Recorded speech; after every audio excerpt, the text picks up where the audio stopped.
Salam jemaat yang dikasih oleh Kristus.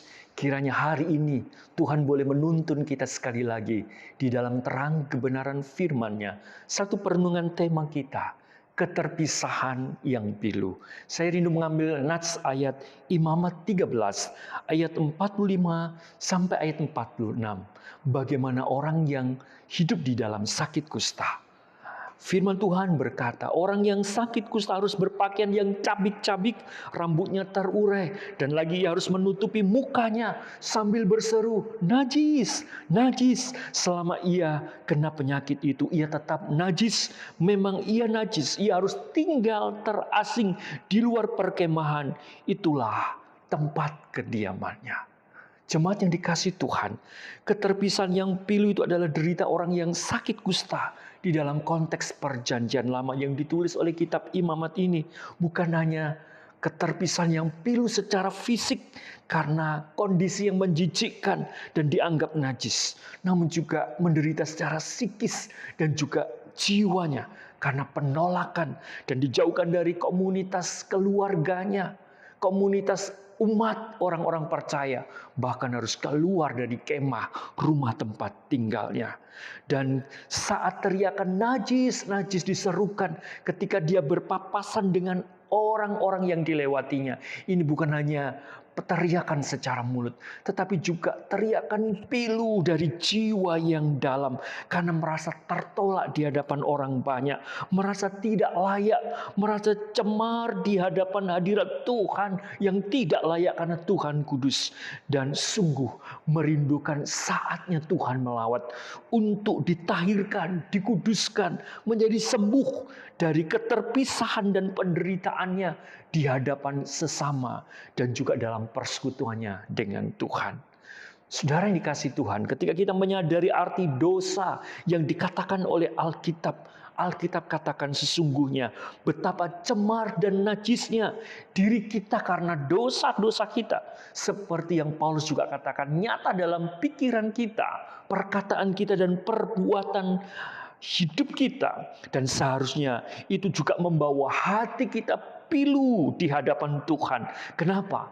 Karena kita menjadi orang-orang yang pantas terpisah dari Tuhan.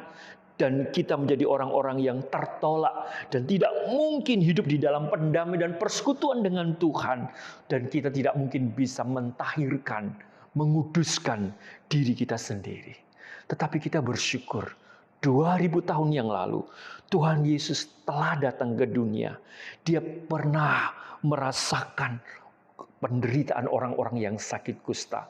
Dia bukan hanya mendengar dan melihat, bahkan dia memegang orang yang sakit kusta.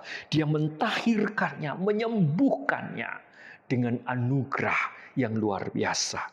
Jemaat yang dikasih Tuhan, lebih daripada itu, ketika kita diingatkan karya salibnya di dalam penderitaannya begitu hebat, dia merasakan dan menanggung pilunya keterpisahan karena dosa-dosa kita di hadapan Bapaknya, supaya kita diperdamaikan dengan Allah oleh kuasa penebusannya. Apa yang menjadi refleksi penerapan di dalam hidup kita?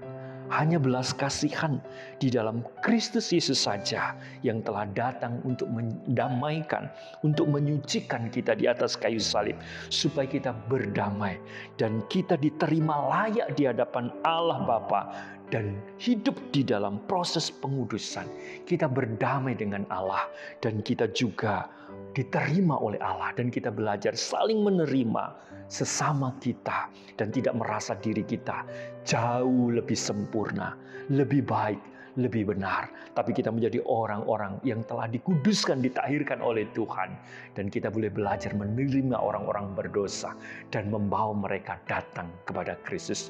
Mari teguhkan iman kita untuk kokoh di dalam kebenaran karya Kristus yang telah mati dan bangkit, yang telah menanggung pilunya dosa-dosa kita, dan kecemaran itu telah ditanggung Yesus di atas kayu salib, supaya jiwa kita dibebaskan, dikuduskan, dan diperdamaikan.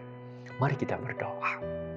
Tuhan, jika Engkau telah menerima, menguduskan dan memperdamaikan kami sebagai orang-orang yang cemar, yang berdosa, pilunya dosa kami, keterpisahan kami dengan Bapa, telah Engkau tanggung di atas kayu salib. Tolonglah kami untuk menghargai karya pendamaian-Mu. Dan ajar kami juga boleh menerima orang-orang yang lemah, yang menderita, yang berdosa, untuk dibawa datang kepada Kristus. Biarlah kami kokoh di dalam firman-Mu untuk berpegang teguh kepada karya salib dan kebangkitan-Mu yang kami syukuri dan hargai. Dalam nama Yesus. Amin.